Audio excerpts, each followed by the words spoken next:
നാളെ ഇതാ പുതുവർഷാഘോഷത്തിന് എല്ലാവരും തയ്യാറെടുത്തിരിക്കുകയാണ്. ഒന്ന് ചില്ലായി ആഘോഷിക്കാമെന്ന് വിചാരിച്ചവർക്ക് ഒരു സന്തോഷ വാർത്തയുണ്ട്.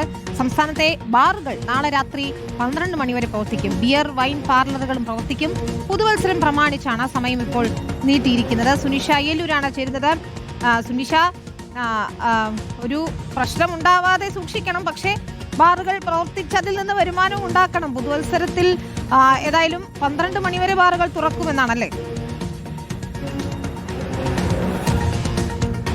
അതെ വിനിത, അങ്ങനെ ഒരു ഉത്തരവാണ് ഇപ്പോൾ സർക്കാർ ഇറക്കിയിരിക്കുന്നത്. അതായത് പുതുവത്സരാഘോഷങ്ങളുടെ ഭാഗമായി നാളെ ബുധനാഴ്ച അർദ്ധരാത്രി 12 മണിവരെ ബാറുകൾക്ക് തുറന്ന് പ്രവർത്തിക്കാം എന്നുള്ളതാണ് ഇപ്പോൾ നിർദ്ദേശമായി തന്നെ നൽകിയിരിക്കുന്നത്. സാധാരണ രീതിയിൽ 11 മണി 10:30 തന്നെ ആ ബാറുകളുടെ പ്രവർത്തനം നിർത്തുന്നതാണ്. പക്ഷേ ഒരു സ്വാഭാവികമായും പുതുവത്സര ദിനം വരികയാണ്. അതുകൊണ്ട് തന്നെ അതിന്റെ തലേന്ന് എന്നുള്ള രീതിയിൽ വലിയ തരത്തിലുള്ള ആഘോഷങ്ങൾ അത് രാത്രിയിലൊക്കെ ഉണ്ടാകും. അതുകൊണ്ട് ആ ആഘോഷങ്ങളുടെ ഭാഗമാകുന്നതിന്റെ ഭാഗമായി തന്നെയാണ് ഇപ്പോൾ ഏതായാലും ബാറുകൾ തുറന്ന് പ്രവർത്തിക്കാം എന്നുള്ളൊരു നിർദ്ദേശം നൽകിയിരിക്കുന്നത്. അതിന്റെ ഉത്തരവും പുറത്തിറങ്ങിയിട്ടുണ്ട്. ഒപ്പം തന്നെ ഈ ബിയർ പാർലറുകൾ, വൈൻ പാർലറുകൾ എല്ലാം തന്നെ 12 മണി വരെ തുറക്കാം എന്നുള്ളൊരു നിർദ്ദേശം തന്നെയാണ് നൽകിയിട്ടുള്ളത്. പക്ഷേ വിനീത സൂചിപ്പിച്ചതുപോലെ തന്നെ വലിയ തരത്തിലുള്ള ഈ സ്വാഭാവികമായും ഈ തലേ ദിവസം, അതായത് പുതുവത്സരത്തിന്റെ തലേ ദിവസങ്ങളാണ് വലിയ പ്രശ്നങ്ങളൊക്കെ ഉണ്ടാകാറ്. അതുകൊണ്ട് തന്നെ കൃത്യമായ സംവിധാനങ്ങൾ, സുരക്ഷാ സംവിധാനങ്ങളെല്ലാം ഉണ്ടാകും. പോലീസിന്റെ നിരീക്ഷണമൊക്കെ പലയിടങ്ങളിലും ഈ അർദ്ധരാത്രിയിലൊക്കെ ഉണ്ടാകാറുമുണ്ട് പുതുവത്സര തലേന്ന് എന്നുള്ളതാണ്. അത്തരത്തിലുള്ള നിരീക്ഷണങ്ങളെല്ലാം തന്നെ ഉണ്ടാകും. എല്ലാ മാനദണ്ഡങ്ങളും പാലിച്ചുകൊണ്ട് തന്നെ ആയിരിക്കണം ഇത്തരത്തിലുള്ള പ്രവർത്തനം എന്നതുകൂടി അറിയിച്ചിട്ടുണ്ട്. ഏതായാലും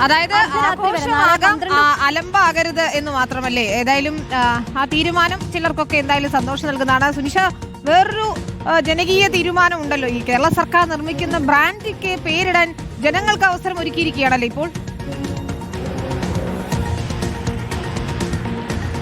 അതെ വിനീത, അങ്ങനെ ഒരു അവസരം കൂടി പൊതുജനങ്ങൾക്ക് എത്തുന്നു എന്നുള്ളതാണ്. അതായത് പാലക്കാട് മലബാർ ഡിസ്റ്റിലറി ലിമിറ്റഡിൽ നിന്നും ഉൽപ്പാദിപ്പിക്കുന്ന അല്ലെങ്കിൽ നിർമ്മിക്കാൻ പോകുന്ന ബ്രാൻഡിക്ക് പേരിടാനും ലോഗോ സജസ്റ്റ് ചെയ്യാനുമാണ് ഇപ്പോൾ പൊതുജനങ്ങൾക്ക് നിർദ്ദേശം നൽകിയിരിക്കുന്നത്. അത്തരത്തിൽ ആർക്ക് വേണമെങ്കിലും ഏത് പേരാണ് അല്ലെങ്കിൽ ഏത് ലോഗോയാണ് നല്ലത് ഈ ബ്രാൻഡിന് എന്ന് തോന്നുന്നുണ്ടെങ്കിൽ ആ പേര് സജസ്റ്റ് ചെയ്യാം. അതിന് പ്രത്യേകം ഒരു ഇമെയിൽ അഡ്രസ്സൊക്കെ നൽകിയിട്ടുണ്ട്. ആ ഇമെയിലിലേക്ക് ലോഗോയുടെയും ഒപ്പം തന്നെ പേരിൻ്റെയും ഡീറ്റെയിൽസ് നൽകിയാൽ മതി. ജനുവരി 7-ാം തീയതി വരെയാണ് നിർദ്ദേശം ഈ പറയാനുള്ളൊരു അവസരം നൽകിയിരിക്കുന്നത് എന്നുള്ളതാണ്. അതുമാത്രമല്ല, നല്ല പേര്, അതായത് ഉചിതമായ പേര് നൽകുന്നത് ആരാണോ ആ വ്യക്തിക്ക് 10,000 രൂപയാണ് ബെവ്കോ പാരിതോഷികമായി നൽകാൻ പോകുന്നത്.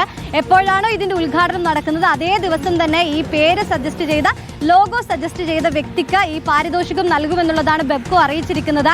ജവാൻ എന്നൊക്കെ പേരിടുന്നത് പോലെ ഏതെങ്കിലും പേരുകൾ ആളുകളുടെ മനസ്സിലുണ്ടെങ്കിൽ ഈ ഇമെയിൽ പേരുണ്ടോ, ഒരു മലയാള തനിമയുള്ള പേരുണ്ടോ ബ്രാൻഡിക്ക് ഇടാൻ പറ്റിയത്? ഇല്ല വിനീത, സ്വാഭാവികമായിട്ടും പാരിതോഷികം 10,000 ഒക്കെ കിട്ടുന്ന ഒരു സ്ഥിതിക്ക് നന്നായി ആലോചിച്ച് തന്നെ ആളുകൾക്ക് പെട്ടെന്ന് ഈ ജവാൻ എന്നൊക്കെ പറയുമ്പോൾ തന്നെ ആളുകൾ ഇങ്ങനെ പെട്ടെന്ന് തന്നെ ഓർമ്മ വരുമല്ലോ. അപ്പൊ അതുപോലെ ക്യാച്ച് ചെയ്യുന്ന പേരുകൾ വേണമല്ലോ. അപ്പൊ കുറച്ചുകൂടി ആലോചിച്ച് പേര് സജസ്റ്റ് ചെയ്യാമെന്നാണ് കരുതുന്നത് വിനീത.